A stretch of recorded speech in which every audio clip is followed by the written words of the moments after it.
दोस्तों आज आपको एक खुशखबरी के बारे में बताने जा रहा हूँ। ये खुशखबरी आई है यूएई से। ये सहूलत दी गई है भारतीय शहरियों को। जी हाँ, मुत्तहदा अरब इमारात में इमाराती federation of immigration and custom authority की जानिब से भारत के लिए वीजा फ्री एंट्री की सहूलत का ऐलान किया गया है। ये तो हम सभी जानते हैं कि यूएई और भारत के प्रगाढ़ संबंध हैं। यूएई के अबू धाबी में इकलौता हिंदू मंदिर दोनों देशों के बीच गहरी दोस्ती की पहचान है। यूएई ने अब एक और कदम उठाया है जो दोनों देशों के बीच दोस्ताना संबंधों की मुनादी करता है। वो कदम है भारतीयों को वीजा ऑन अराइवल की सुविधा का। And Indians will be able to get the facility of visa on arrival facility while traveling to the United Arab Emirates. Indians को अब यूएई जाने के लिए वीजा अप्लाई करने की जरूरत नहीं है, क्योंकि यूएई ने इंडियंस के लिए एक बहुत बड़ी अनाउंसमेंट कर दी है। तमाम इंडियंस को अब यूएई में वीजा ऑन अराइवल मिलेगा। जी हाँ, आप बिल्कुल ठीक सुन रहे हैं। इससे पहले सऊदी अरेबिया ने अनाउंसमेंट की थी कि सऊदी अरेबिया इंडियंस को 5 सालों के लिए वीजा ऑन अराइवल देगा, लेकिन अब यूएई ने सऊदी अरेबिया से बढ़कर एक स्टेप लिया है और लाइफ टाइम के लिए इंडियंस के लिए वीजा ऑन अराइवल कर दिया है। पहले कोटा सिस्टम चल रहा था कि 25 लाख इंडियन और 15 लाख पाकिस्तानी यूएई जाके कामकाज कर सकते थे, लेकिन अब यूएई ने जो है पाकिस्तानियों को और बांग्लादेशियों को वीजा देना बंद कर दिया है, क्योंकि उनका कहना है कि हमें सिर्फ इंडियंस चाहिए, क्योंकि पाकिस्तानी यहाँ पे आके ज्वाइन करते हैं, इल्लीगल एक्टिविटीज में पार्टिसिपेट करते हैं। लिहाजा हम देख रहे हैं कि 3 से 4 महीने हो गए हैं यूएई ने पाकिस्तानियों को वीजा देना बंद कर दिया है। बांग्लादेश के अंदर जो भगदड़ मची, जो हुकूमत का तख्ता पलट हुआ, वो इंडिया के विरोध में किया गया। शेख हसीना इंडिया को सपोर्ट करती हैं और इसके साथ साथ जो बांग्लादेश के अंदर हिंदू माइनॉरिटीज है उनको भी साथ लेके चल रही थी, लेकिन आज बांग्लादेश ने फिर से जो है इंडिया को ललकारा है और इस दफा मुझे लगता है कि इंडिया बहुत बड़ा बदला लेने वाला है बांग्लादेश से। बांग्लादेश के जो कानून एडवाइजर है उन्होंने शेख हसीना के खिलाफ अरेस्ट वारंट जारी कर दिया है। उनका ये मानना है कि अगर भारत ने शेख हसीना वाजिद को वापस ना किया तो हम भारत के खिलाफ बांग्लादेश में बहुत बड़ा प्रोटेस्ट रिकॉर्ड करेंगे। क्या इस प्रोटेस्ट से भारत को गुस्सा आएगा, भारत रिएक्ट करेगा, या फिर भारत शेख हसीना को जो है बांग्लादेश के हवाले कर देगा? अगर हम भारत के कल्चर की बात करें तो वो लोग जो है अपने मेहमान की बहुत कदर करते हैं। और क्या बांग्लादेश जो खा पी रहा है, जो मेडिकल वीजाज की फैसिलिटीज को एंजॉय कर रहा है, हो सकता है कि इंडिया इस प्रोटेस्ट के बाद बॉर्डर सील कर दे और फिर बांग्लादेश की मदद के लिए कोई भी नहीं आएगा। इंडिया जो है वो काफिर है, जहरी बात है, काफिर है, पर वो दिल से साफ होते हैं, ना किसी से पैसा मांगते हैं, ना चोरी करते हैं। पाकिस्तानी जो है ये हर कोई धंधा कर लेते हैं, ठीक है।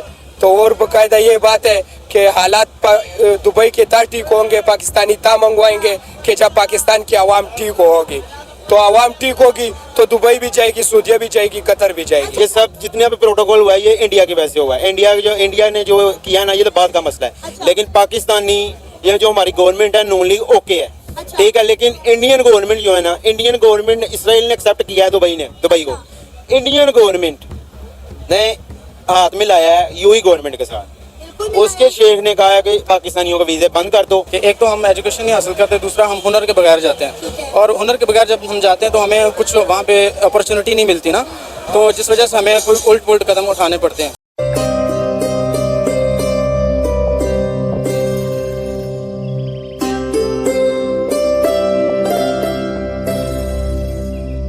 देखें, बांग्लादेश जो है ना पाकिस्तान से निकला हुआ है ना। पाकिस्तान जैसे हम लोग बढ़ के मारते हैं, कुछ कर नहीं सकते पाकिस्तानी, वैसे ही वो बढ़ के मारते हैं, अवाम अपना गुस्सा निकालते हैं। भाई जब बांग्लादेश को हमने जुदा किया, हमने बांग्लादेश की ज्यादतियां किया, वो अलहदा हो गए, फिर इंडिया ने उनको संभाला, भारत ने उनको संभाला, उनकी अभी भी ट्रेड सारी वही कर रहे हैं, सब कुछ वो इंडिया से ले रहे हैं। तो बस सुखी बदमाशियां दिखा रहे हैं कि भाई बदमाशियां दिखा रहे हैं, उससे दिखाने से कुछ भी नहीं होगा। इंडिया एक मेजबान मुल्क है, ठीक है, बड़ा मुल्क है। आप सबसे बुरे, हम सब पे मुंह के ऊपर तमाचा है, जितने भी इस्लामी कंट्री हैं, कि एक मुसलमान लीडर ने एक मतलब है कि हिंदू स्टेट में जाके पनाह ली है। किसी मुस्लिम कंट्री शेख हसीना नहीं गई, सऊदी अरब चली जाती, पाकिस्तान आ जाती, ठीक है, अफगानिस्तान चली जाती, किसी से इस्लामी मुल्क से तो कहती ना कि मुझे पनाह दें, उसके और करीब। मगर उसको पता था कि मेरा सारी उम्र मेरे सर पे हाथ उसी ने रखा है ना, इंडिया ने रखा है। बांग्लादेश को स्टैंड उन्होंने किया है, तो जाहिर सी बात है उसको पता था कि ये हमें धोखा नहीं देगा, तो वो चलेगी। जिस तरह वो डिमांड कर रहे हैं, मतलब बांग्लादेश के लोग शोर कर रहे हैं कि जी इसको दे दो, हम इस पे केस करेंगे, हम ये करेंगे, तो इंडिया कभी भी उसको नहीं देगा। तो इंडिया प्रेशर में भी नहीं आएगा। इंडिया क्या पिद्दी का शोर हुआ। इंडिया किस लिए प्रेशर में आएगा? ना उनके पास बॉम्ब है, एटम बॉम्ब है ना, कोई उनके इतनी बड़ी फोर्स है। भूखे नंगे तो वैसे हैं, ठीक है, डिफॉल्ट वो हैं। देखो जंग तो वो करते हैं जिसके के साथ, देखिए मैं अगर यहाँ बदमाशी करता हूँ ना, मेरे साथ 10-20 लोग हों तब मैं बदमाशी करूंगा ना। अकेला मैं बदमाशी करूंगा, यही उल्टा सारे मुझे मारेंगे। और सुखी पंडे कहाँ है? सुखी बदमाशियां कर रहे हैं, ना जेब में पैसा है ना टका है, तो ये वो सुखी बदमाशियां कर रहे हैं। सुखी बदमाशियों से कुछ भी नहीं होगा भाई, सीधी सीधी बात है। देखिए अपने मुल्क को किसी एक रास्ते पे ले जाओ। अब अगर देखा जाए इंडिया और बांग्लादेश में, क्योंकि जब 5 अगस्त को शेख हसीना का हुकूमत का तख्ता पलटा और वो अपनी जान बचा के वहां से भागे, ठीक हो गया, तो उसके बाद देखा तो इंडिया और बांग्लादेश के बीच हालात नॉर्मलाइज होते नजर आए थे। इंडिया ने इवन दो जो ट्रेड थी उसको भी सस्पेंड नहीं किया, डेली खाने पीने की चीजें बांग्लादेश में जा रही है। इसके साथ साथ बांग्लादेश के मरीज आज भी इंडिया में जो है अपना हालात जो है इलाज वगैरह करवा रहे हैं, और फिर एक दफा मोहम्मद यूनिस की सरकार एंटी इंडिया हो रही है। तो इतने बड़े मुल्क से पंगा लेना इस वक्त क्या बांग्लादेश के लिए अच्छा साबित होगा? आपसे भी बात करेंगे। बिल्कुल नहीं हो सकता, क्योंकि India is the America of the subcontinent right now. India is the America of the subcontinent right now. जैसे सर ने बात की ना कि जो एक ताकतवर और जो हमा दावा वाली बात होती है वो इस टाइम इंडिया के पास है। जैसे अभी आपने बात की कि इंडिया से वहाँ से ट्रेड जाती है, वहाँ पे इलाज ले जाती है। हमारे यहाँ से भी लोग चेन्नई में अपना पाकिस्तान से भी लोग ट्रीटमेंट के लिए जाते हैं, हार्ट ट्रांसप्लांट करवाने चेन्नई जाती है। इंडिया के पास हर चीज मौजूद है। इंडिया ने अपनी हर चीज बेहतर की, इकोनॉमी बेहतर की, स्टडी बेहतर की।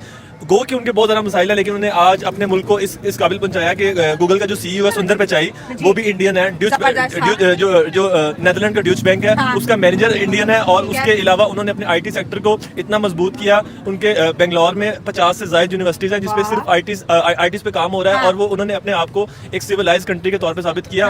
एशिया का जो रिचेस्ट आदमी है मुकेश अंबानी, वो वहाँ का है।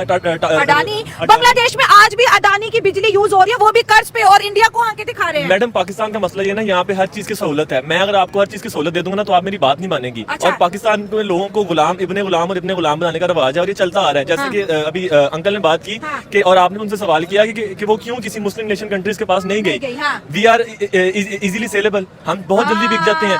आप अगर आप इस्लामिक हिस्ट्री को भी उठा के ले, एज अ मुस्लिम हम सिर्फ मुसलमान घर में पैदा हो गए, इसके अलावा हमारा मुसलमान होने में कोई किरदार नहीं है। इसमें मैं समझता हूँ कि सबसे बड़ी बदकिस्मती हमारी ये है कि एक तो हम एजुकेशन नहीं हासिल करते, दूसरा हम हुनर के बगैर जाते हैं। और हुनर के बगैर जब हम जाते हैं तो हमें कुछ वहाँ पे अपॉर्चुनिटी नहीं मिलती ना, तो जिस वजह से हमें कोई उल्ट पुल्ट कदम उठाने पड़ते हैं, और जिसकी वजह से हमारी जो ना कम्युनिटी ख़राब होती है। दूसरा इसमें सबसे बड़ा जो आता है, हमारे ट्रैवल एजेंट जो कम्युनिटी है ना, वो थोड़े से कमीशन की खातिर इनको भेज देते हैं, लेकिन उनको जो प्रॉपर वे है ना जो जाने का, वहाँ पे जाने का, वो उनको गाइड नहीं करते कि आप किस तरह से जाएं और किस तरह से आपको अपॉर्चुनिटी मिल सकती है। बदकिस्मती ये है कि वो थोड़े से पैसे की खातिर उनकी लाइफ भी खराब करते हैं और मुल्क का नाम भी बदनाम करते हैं। लेकिन सर ये जो गरीब तबका जा रहा है, मजदूर तबका जा रहा है, और खासकर हमने देखा ये बेकारियों का जो गैंग बन गया है, जो टोलों की सूरत में जाता है। और हमने देखा कि हमारी गवर्नमेंट ने कई बेकारियों के ग्रुप्स को एयरपोर्ट पे अरेस्ट भी किया जो दूसरे मुल्कों में ट्रैवल कर रहे थे। ये बेकारी कैसे पहुंच जाते हैं UAE, Saudi Arabia, Iran, Iraq? इसमें मैं समझता हूँ कि सबसे बड़ा हाथ जो है ना, हमारे ट्रैवल एजेंट जो कम्युनिटी है ना, वो अपने थोड़े से लालच की खातिर उनकी लाइफ खराब कर रहे हैं। मैं इनसे रिक्वेस्ट करूंगा कि इसको जो है बेकारियों की लाइफ तो सुधर रही है, वो जाके दरहम में कमा रहे हैं, रियाल में उन्हें भीख मिल रही है। लाइफ एक्चुअल में तो खराब हो रही है ना, पाकिस्तान का नाम तो बदनाम हो रहा है ना। पाकिस्तान का नाम बदनाम हो रहा है, लेकिन बेकारियों की जिंदगी बन रही है वहाँ पे। बेकारियों की जिंदगी एक ही दफा जाते हैं, अभी वो ब्लैक लिस्ट कर रहे हैं, अभी नेक्स्ट तो वो जा नहीं सकते, अब नेक्स्ट हम नहीं जा सकते। जैसे हमारा कोटा भी खत्म हो गया, अभी तो वो बैन हो गए, अब कैसे उसकी लाइफ का सेट होगी? अब आप देखें ना कि चंद गंदी मछलियों की वजह से पढ़ा लिखा तबका भी जाने से बैठ गया, उन्हें भी वीजा नहीं दे रहा दुबई।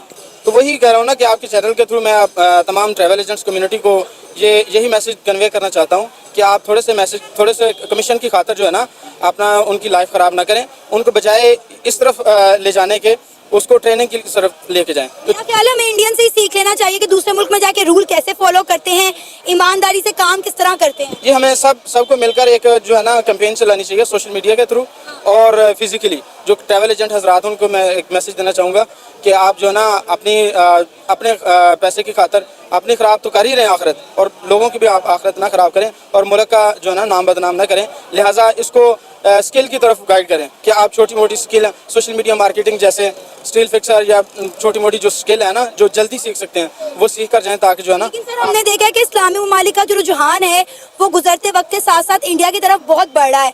जैसे हमने देखा कि पिछले साल UAE के अंदर एक बहुत बड़े हिंदू मंदिर का इफ्तिताह किया गया है। फिर इंडिया के प्राइम मिनिस्टर नरेंद्र मोदी जब रात को 3-4 बजे UAE जाते हैं तो UAE के प्रिंस उन्हें खुद वेलकम करते हैं, उन्हें फ्रेंडशिप बैंड पहनाते हैं और कहते हैं कि यहाँ पे रहने वाले जो हिंदू हैं, जो वर्कर्स हैं, वो हमारी जिम्मेदारी हैं। कभी हमारे प्राइम मिनिस्टर का इस तरह यूएई ने इस्तकबाल किया हो और कहा हो कि यहाँ पे रहने वाले पाकिस्तानी हमारी जिम्मेदारी है? मुआशरा एक फ़र्द से शुरू होता है और मुआशरे को ख़राब करने वाला भी फ़र्द ही है। तो हमारे मुआशरे की ख़राबी एक फ़र्द से शुरू होती है जब हमारे प्राइम मिनिस्टर वहाँ पे फॉरेन अफेयर के साथ बात करेंगे, वहाँ हमारे सफारत खाने हैं, वो हमारे मुतल्लिका डिपार्टमेंट वहाँ पे जाके बात करें ताकि जो है ना हमारे मुल्क का नाम बदनाम ना हो सके। और तो ये जो इंडियंस को वीज़ा फ्री एंट्री दे दी गई है, वीज़ा ऑन अराइवल कर दिया गया, इस पर आप क्या कहेंगे?